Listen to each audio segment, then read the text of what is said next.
Hi, it's me again with Corel Draw Tips and Tricks, and I'm going to talk about the contour tool inside of 2019. This is 2018 right now, and you go to Effects and Contour, it opens up a contour docker. And when I started doing it in 19, I wasn't very happy because they changed some things and takes some getting used to. But let's go to 2019 now. And you open up Effects, Contour.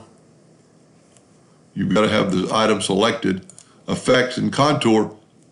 You get these, I don't even know what this is yet. So I've been using this contour down in the drop shadow.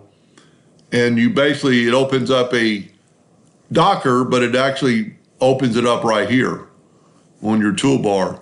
And all you have to do is go change one of these and it contours.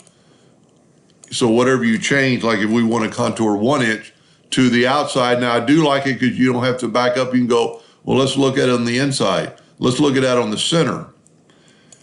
And it does have a little bit of advantage. You could slide your slide bar and do like a contour blend, but you can change just one of these and it'll change, and you've got all the tools you had before. You can have rounded corners, mitered corners, chamfered corners. It's just like the docker.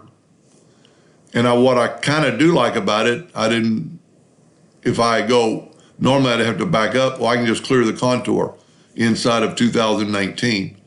So when you go to this docker or this tool and get contour, you get this little bubble and you can do that contour, but you can always change it and just have 1 inch. Change your corner radius to mitered. Change your steps. It's like a docker, but they put it up in the window. I do like it as I want to start over, and instead of backing up, I just hit clear contour. Where in 2018, there's really no clear the contour. To clear this contour, I've got to back up. And if you've gone a couple of steps, you've got to back up a couple of steps. So that's the difference between the contour tool. Somebody mentioned that their contour didn't look like my contour tool. Well, it does. I'm playing with it down here instead of this, which I just don't understand yet. I'm going to look into that. Anyway, I hope that helped a little bit. Thank you for watching.